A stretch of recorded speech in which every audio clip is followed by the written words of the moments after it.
लोगों से गुजारिश है, मंच के सामने से पीछे की तरफ चले जाएं, मंच से पीछे की तरफ चले जाएं। अभी तो सिर्फ परिंदे शुमार करना है, ये फिर बताएंगे किसका शिकार करना है। बहुत गुरूर है दरिया तुझे तेरी रवानी पर, हमें भी जिद है कि दरिया को पार करना है, हमें भी जिद है कि दरिया को पार करना है। मैं हरीबा खान से गुजारिश करता हूं वो आए और हम सबको संबोधित करें।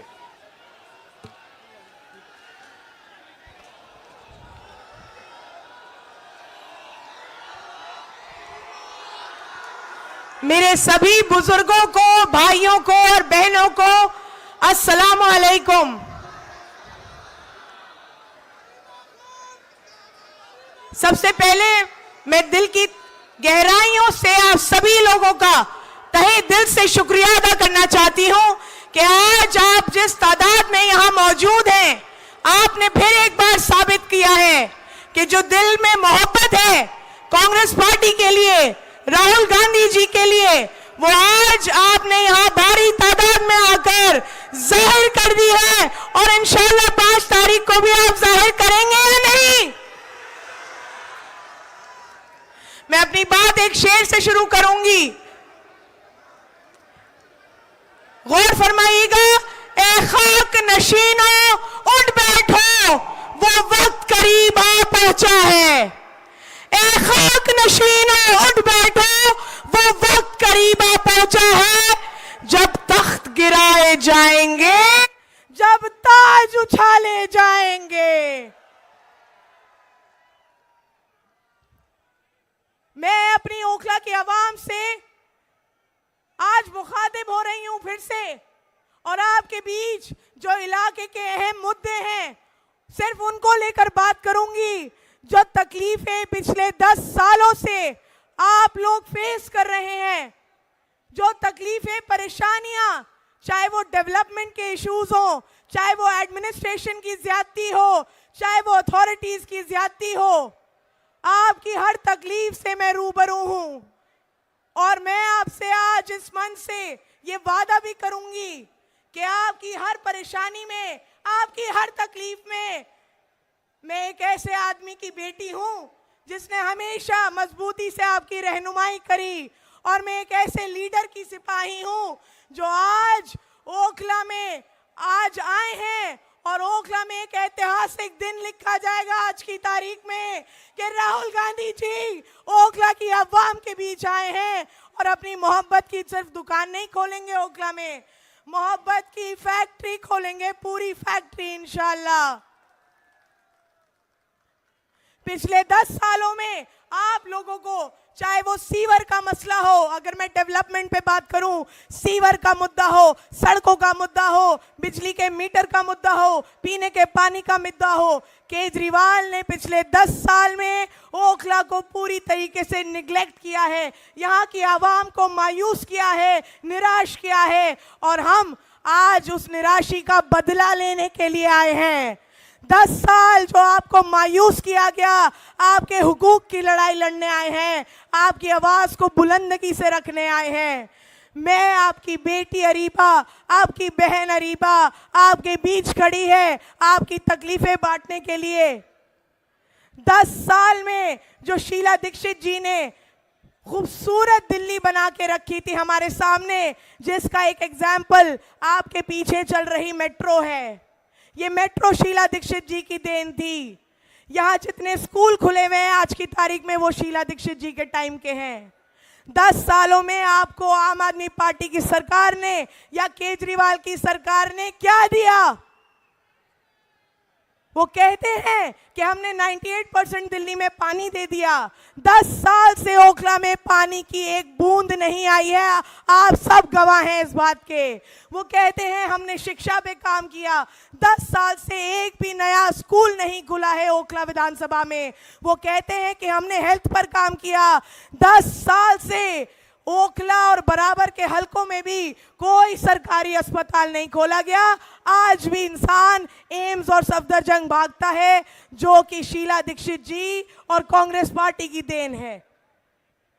मैं आपसे एक बात कहूंगी कि केजरीवाल जैसे मुस्लिम विरोधी की पार्टी को मसलहत के नाम पर मुसल्लत करने की जो सोच है, वो जिंदा कौम को मुर्दा करने की मुहिम का हिस्सा है, चाहे वो जानबूझकर हो या अनजाने में हो। इस हिमाकत को हम समझदारी का नाम नहीं दे सकते हैं। लगातार केजरीवाल ने जिस तरीके की मुस्लिम विरोधी सोच दिखाई है, चाहे वो CNRC का मुद्दा हो, शाहीन बाग में हमारी खवातीनें ओखला की पैटी रही सर्द रातों में, कौन खड़ा था उनके लिए? कांग्रेस पार्टी खड़ी थी उनके लिए। केजरीवाल ने ये कहा था कि दिल्ली पुलिस मेरे अंडर कर दो, 1 घंटे में पूरा प्रोटेस्ट उखड़वा दूंगा। जब कोरोना आया, कोरोना में महामारी आई, तब सिसोदिया ने नेशनल टेलीविजन पे ये कहा कि ये मरकज वाले कोरोना फैला रहे हैं, कोरोना जिहाद, कोविड जिहाद। आप सब वाकिफ हैं किस तरीके से मरकज और जमात पे ताला लगवा दिया गया। मैं ज्यादा वक्त ना लेते हुए आपसे एक बात कह के जाऊंगी कि देखिए, आज आप लोगों की वजह से हम इस जगह पर खड़े हैं, इस मुकाम पे खड़े हैं। मैं अपनी पार्टी की सीनियर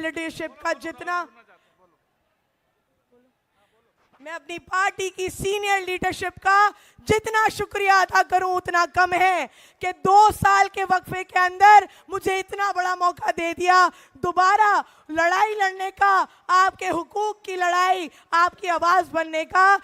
और मैं इंशाल्लाह आपसे वादा करती हूं, देखिए पूरी दिल्ली के अंदर सब टकटकी लगाए बैठे हैं ओखला विधानसभा की सीट पर। पूरी दिल्ली में चर्चा है ओखला का, और आज आपने भी साबित कर दिया है यहां आकर इतनी बड़ी तादाद में कि 5 तारीख को क्या चलेगा, क्या चलेगा। मैं आपसे ये गुजारिश करती हूं कि आप लोग 5 तारीख को इस सीट को जिताकर आप राहुल गांधी जी के हाथों को मजबूत करिए, और राहुल गांधी जी के हाथ जितने मजबूत होंगे उतना हम आपके हुकूक की लड़ाई मजबूती से लड़ेंगे। आप भी इस बात के गवाह हैं कि वाहिद पूरे मुल्क में एक वाहिद लीडर है राहुल गांधी जी और प्रियंका गांधी जी, जो मुसलमानों की, माइनॉरिटीज की, दलितों की और पिछड़ों की आवाज बने हुए हैं। आपने देखा था अभी कुछ महीने पहले जब संभल जामा मस्जिद का मुद्दा हुआ था, कौन गया था वहां?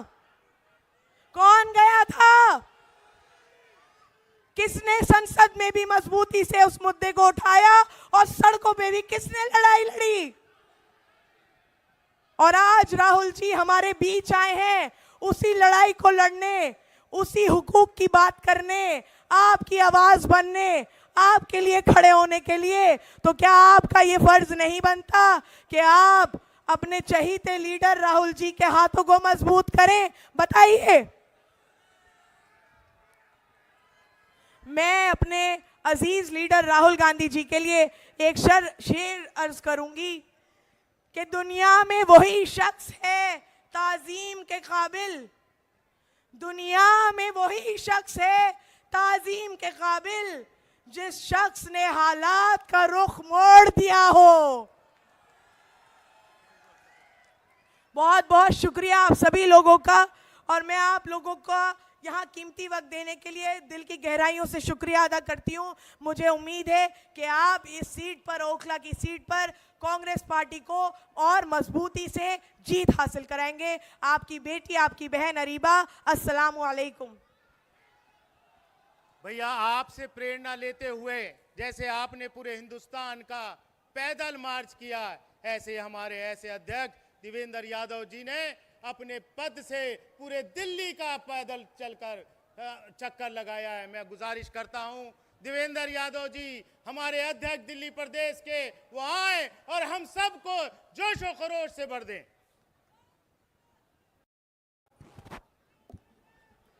Congress party, Congress party, Shri Rahul Gandhi.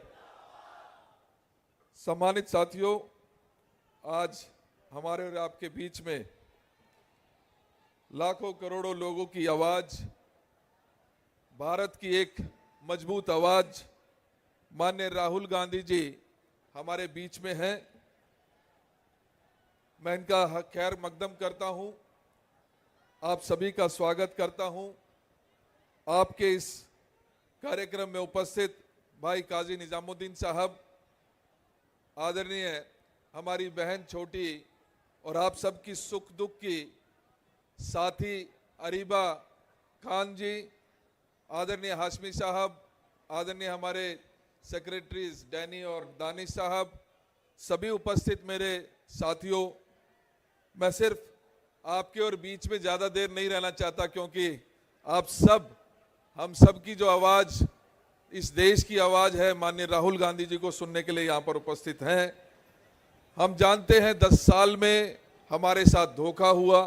अरीबा ने बहुत विस्तार से इस बारे में चर्चा की कि किस तरीके से ओखला उस नज़रअंदाजी के आलम का शिकार हुआ, जो कहीं ना कहीं एक बेहतरीन आपका क्षेत्र हो सकता था, आज कहीं ना कहीं उन सभी कमियों से जूझ रहा है।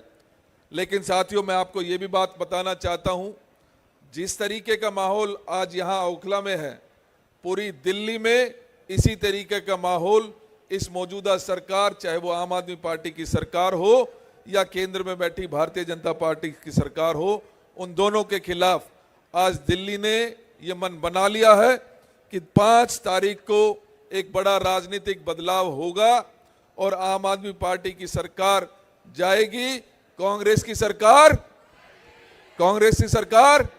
बहुत बहुत धन्यवाद साथियों। अब मैं आवाज देने जा रहा हूं उस शख्सियत को जिसने आपके दिलों को जोड़ा है। इस शेर के साथ, राह दुश्वार से गुजरो तो खबर कर देना, गम के दरिया में जो उतरो तो खबर कर देना। मैं चला आऊंगा, तेरी न मोहब्बत ठहरी, तुम अगर टूट के बिखरो तो खबर कर देना।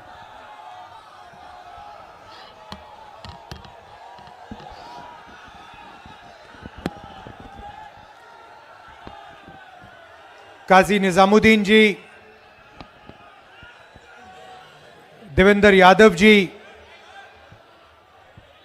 परवेज हाशमी जी, शकील अहमद खान जी, आसिफ मोहम्मद खान जी, शोएब दानिश जी, नाजिया दानिश जी, हमारी कैंडिडेट अरीबा खान जी, स्टेज पे कांग्रेस पार्टी के वरिष्ठ नेता,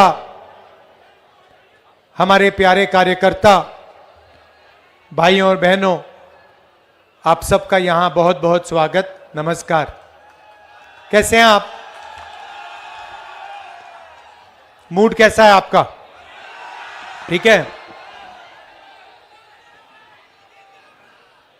2 विचारधाराओं की लड़ाई हिंदुस्तान में हो रही है। एक तरफ नरेंद्र मोदी, मोहन भगवत, आरएसएस, और दूसरी तरफ कांग्रेस पार्टी। बाकी पार्टियां विचारधारा की पार्टी नहीं है,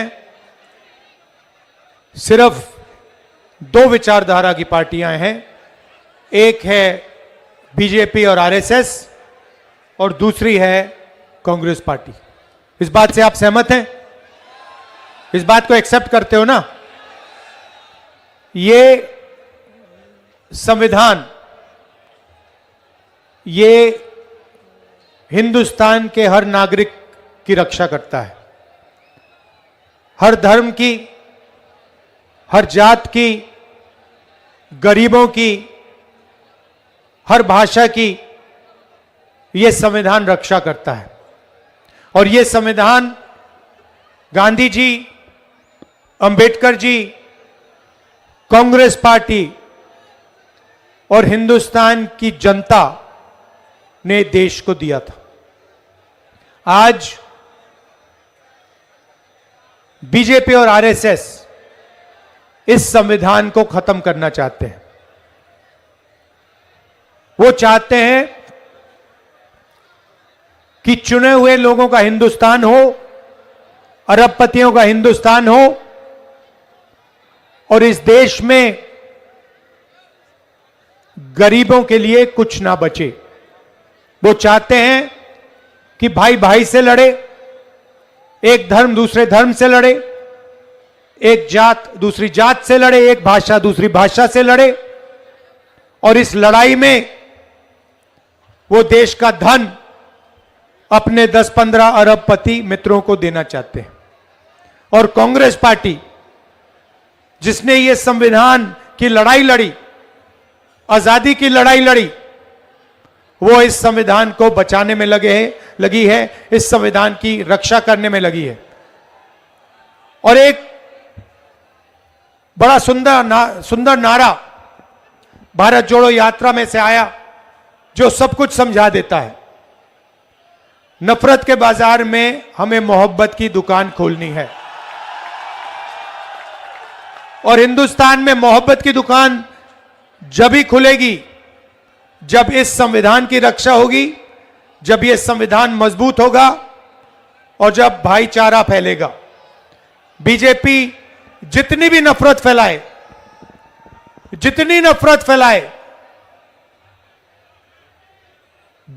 नफरत के वो बाजार खोलें, उतनी ज्यादा हम मोहब्बत की दुकानें हर चौराहे में, हर गांव में, हर जगह खोलेंगे। और एक बात समझ लीजिए, बाकी पार्टी वाले सब, मैं नहीं जानता मोदी जी से डरते नहीं डरते, केजरीवाल जरूर कांप जाते हैं। और वो आए थे, उन्होंने कहा था कि नई तरीके के राजनीति करूंगा, साफ सुथरी राजनीति।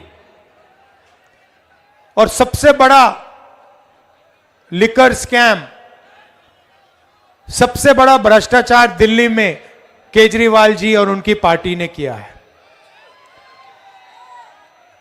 साफ राजनीति,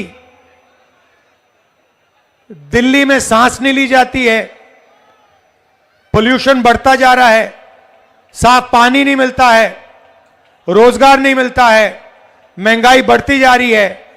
यह है केजरीवाल जी की राजनीति, शीश महल वाली राजनीति।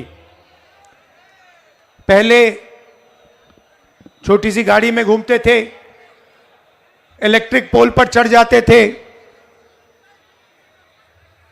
जन लोकपाल बिल की बात की थी, अब सब भूल गए।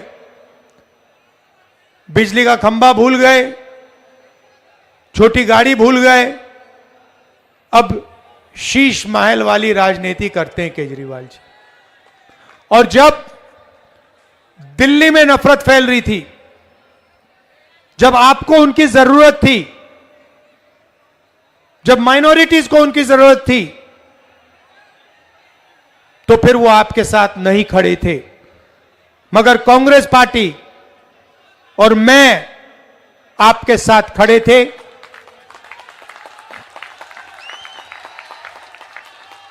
आप देखिए, बात समझ लीजिए, हमें नफरत का हिंदुस्तान नहीं चाहिए, हम नफरत का हिंदुस्तान नहीं होने देंगे। हमें डर का हिंदुस्तान नहीं चाहिए, और इस हिंदुस्तान में कोई नहीं डरेगा। ना गरीब डरेगा, ना माइनॉरिटी के लोग डरेंगे, ना दलित डरेगा, ना आदिवासी डरेंगे, ना किसान डरेंगे, कोई नहीं डरेगा। और जितना ये डर फैलाने की कोशिश करेंगे, जहां भी एक डर फैलाने की कोशिश करेंगे, हम इनके सामने खड़े होके मोहब्बत की दुकान, इनके मुंह के सामने, नरेंद्र मोदी के चेहरे के सामने हम मोहब्बत की दुकान खोलेंगे। और यह मत सोचिए, ये नरेंद्र मोदी जी जो हैं, इनसे कोई हम डरते नहीं हैं। आपने देखा होगा, पहले लंबे लंबे भाषण होते थे, 56 इंच की छाती होती थी। लोकसभा के चुनाव के बाद आपने इनका चेहरा देखा होगा, 400 पार हो गए इनके क्या? संविधान को ऐसे किया है नरेंद्र मोदी जी ने, कांग्रेस पार्टी ने नरेंद्र मोदी जी को ऐसे मत्था टेकवा के ये यहां लगवा दिया कांग्रेस पार्टी ने।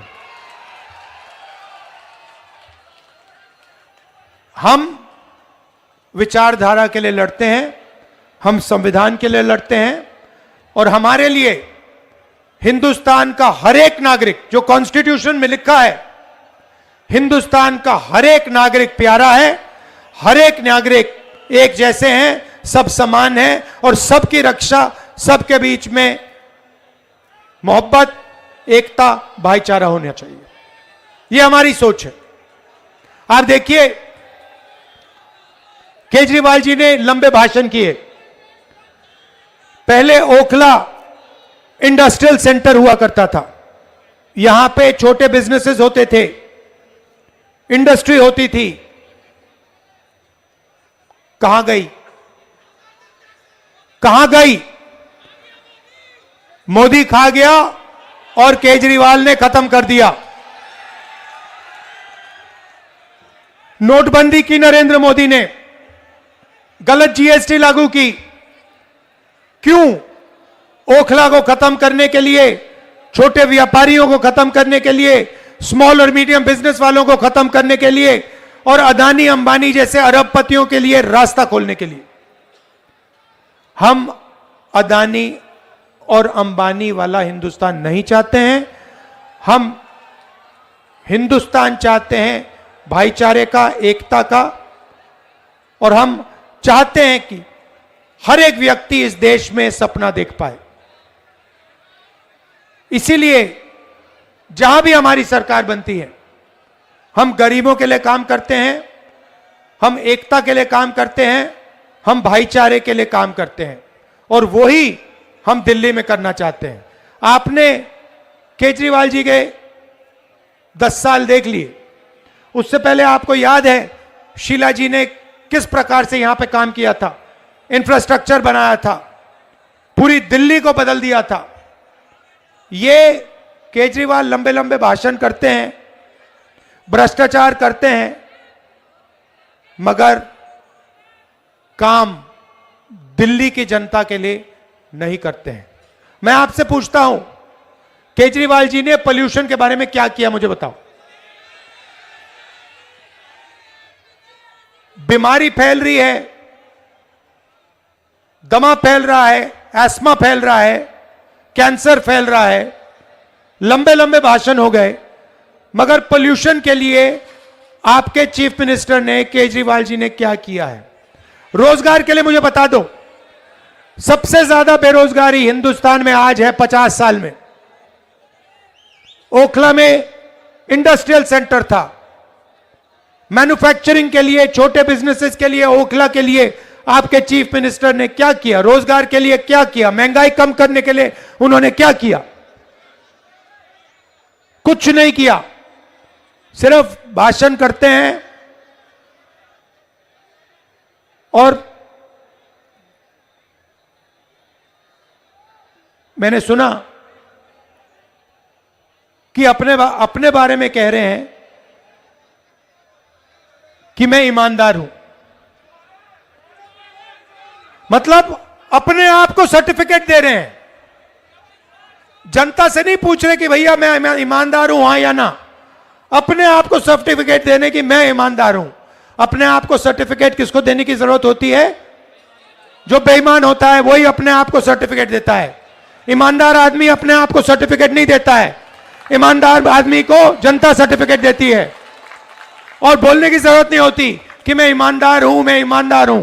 कोई जरूरत नहीं होती है। जनता जानती है कौन ईमानदार है, कौन ईमानदार नहीं है। आप आए थे, आपने कहा था कि आप ईमानदारी की राजनीति करेंगे, आपने ईमानदारी की राजनीति नहीं की। आपने लिकर स्कैम किया दिल्ली में, सबसे बड़ा लिकर स्कैम आपने दिल्ली में किया है, यह सच्चाई है। और अगर आप सचमुच में ईमानदारी की बात करना चाहते हैं तो आप दिल्ली की जनता से पूछो, भाषण में, ऐसे भाषण में जाके पूछो, सर्टिफिकेट उनसे मांगो। आपको अपने आप को सर्टिफिकेट देने की कोई जरूरत नहीं है। भाइयों और बहनों, एक बात मैंने पार्लियामेंट में की, हिंदुस्तान में 50% पिछड़ा वर्ग है, 15% माइनॉरिटी है, उसमें मुसलमान हैं, ईसाई हैं, सिख भाई हैं, 8% आदिवासी, 15% दलित। और मैंने सवाल पूछा, पार्लियामेंट में पूछा कि हिंदुस्तान की बड़ी बड़ी कंपनियों में, हिंदुस्तान की संस्थाओं में पिछड़े लोग, दलित, आदिवासी, माइनॉरिटी के कितने लोग दिखते हैं? आप बड़ी कंपनीज की लिस्ट निकालो, ये अरबपतियों की कंपनी है, अदानी, अंबानी, ये कंपनियां, इनके सीनियर मैनेजमेंट की लिस्ट निकालो, इनके मालिकों की लिस्ट निकालो, और आपको दिखेगा कि 90% लोगों की इसमें भागीदारी है ही नहीं। इनको 5-7% लोग चलाते हैं। नरेंद्र मोदी पूरा का पूरा प्राइवेटाइज करते जा रहे हैं। पहले पब्लिक सेक्टर हुआ करता था, गरीब लोगों को जगह मिलती थी। पहले पब्लिक सेक्टर, पब्लिक अस्पताल होते थे, उसका उदाहरण एम्स है। पहले पब्लिक सरकारी कॉलेजेस और यूनिवर्सिटीज होती थी। नरेंद्र मोदी एक के बाद एक इन सबको बंद करता जा रहा है। पहले आपको सेना में जगह मिलती थी, अब आपसे कहा जा रहा है, युवाओं से कहा जा रहा है कि अगर आप सेना में जाना चाहते हो तो 4 साल के बाद आपको बाहर कर दिया जाएगा और आपको पेंशन नहीं मिलेगी, आपको शहीद का दर्जा नहीं मिलेगा। सच्चाई है कि गरीबों के लिए ये सारे के सारे रास्ते बंद कर रहे हैं। अरबपतियों के दरवाजे के लिए दरवाजे खुल रहे हैं। अंबानी जी को ये अस्पताल, colleges, universities, infrastructure, airport, port, ये सारा का सारा पकड़ा रहे हैं। एक के बाद एक, एक के बाद एक। डिफेंस इंडस्ट्री पूरी की पूरी अदानी के हाथ में कर दी है। और आप लोग लाखों रुपए शिक्षा के लिए देते हो, आप मेहनत करते हो, आपके बच्चे यूनिवर्सिटी में हैं, कॉलेज में हैं, कितने पैसे दिए आपने? कितने पैसे दिए बच्चों के एजुकेशन के लिए, शिक्षा के लिए? लाखों रुपए आप देते हो, आपके जेब में से निकलता है, अदानी जैसे अरबपतियों के जेब में जाता है, और फिर बाद में आपको पता लगता है कि भैया हमने, बच्चों ने कॉलेज की डिग्री ले ली, इंजीनियर बन गए, सिविल इंजीनियर बन गए, पता लगा नौकरी नहीं मिलती। दिल्ली रेलवे स्टेशन में एक इंजीनियर मुझे कहता है, लाल शर्ट पहनी हुई थी उसने, कुली का काम कर रहा था, और उसने मुझे कहा, राहुल जी मैं सिविल इंजीनियर हूं, सिविल इंजीनियरिंग की डिग्री है, लाखों रुपए मेरे पिता ने दिए हैं मेरी शिक्षा के लिए, और आज मैं कुली का काम कर रहा हूं। यही भविष्य है हिंदुस्तान के गरीब लोगों का। आप लोग मजदूरी कर सकते हो, आप लोग कुली का काम कर सकते हो, मगर आप लोग बड़ा बिजनेस नहीं चला सकते हो। आपके लिए सारे के सारे दरवाजे नरेंद्र मोदी जी ने और केजरीवाल जैसे नेताओं ने बंद कर रखे हैं। कांग्रेस पार्टी हमेशा गरीबों के लिए काम करती है। आप हमारे किसी भी स्टेट में देख लो, किसानों का हम कर्जा माफ करते हैं। कर्नाटक में महिलाओं को, तेलंगाना में महिलाओं को फ्री का बस टिकट देते हैं। हर महीने महिलाओं के बैंक अकाउंट में कांग्रेस पार्टी की सरकार पैसा डालती है। तेलंगाना की सरकार, कर्नाटक की सरकार, जहां भी हमारी सरकार बनती है, हम गरीबों की मदद करते हैं, उनकी रक्षा करते हैं। यही हमारी विचारधारा है, और यही हम दिल्ली में करने जा रहे हैं। आप हमारे कैंडिडेट को पूरा समर्थन दीजिए। जिताना है, अब जिताओगे? जिताना है, हाँ, भारी बहुमत से जिताना है इसको, ठीक है? और सही मेहनत करनी है तुम्हें। शाबाश, नमस्कार, जय हिंद, जय संविधान। अब मैं परवेज हाशमी जी से गुजारिश करूंगा कि वह आए मेहमानों का शुक्रिया अदा करें। मैं ओखला की आवाम के तरफ से और तमाम मंच पे बैठे हुए जो हमारे कांग्रेस के सीनियर लीडर्स हैं ओखला के और दूसरे जगह से आए हुए, उनके तरफ से माननीय श्री राहुल गांधी जी का और काजी निज़ामुद्दीन साहब का, डैनी जी का, दानिश अबरार साहब का शुक्रिया अदा करता हूँ। ख़ास तौर से राहुल जी का तो इसलिए कि राहुल जी इतना वक्त निकाल के ओखला में आए और आप लोगों से मुखातिब हुए। बहुत बहुत शुक्रिया राहुल जी आपका यहाँ आने के लिए। आप तमाम लोगों का तहे दिल से शुक्रिया अदा करते हैं और ख़ासकर जो यहाँ रेजिडेंट हैं, जिन्हें जो दुश्वारियाँ हुई हैं या परेशानी हुई है, उनसे हम माजरत के साथ उनका भी शुक्रिया अदा करते हैं और उन्हें आई हो तकलीफ़ों का भी हम माफ़ी चाहते हैं। मेरे अजीज़ दोस्तों, आप सब लोग, अब कल हमारी मीटिंग ओखला बिहार में है, 8 बजे है। आप तमाम लोग वहाँ शिरकत करेंगे तो हमें हौसला मिलेगा, हिम्मत मिलेगी और खुशी मिलेगी। इसलिए आप तमाम लोग कल शाम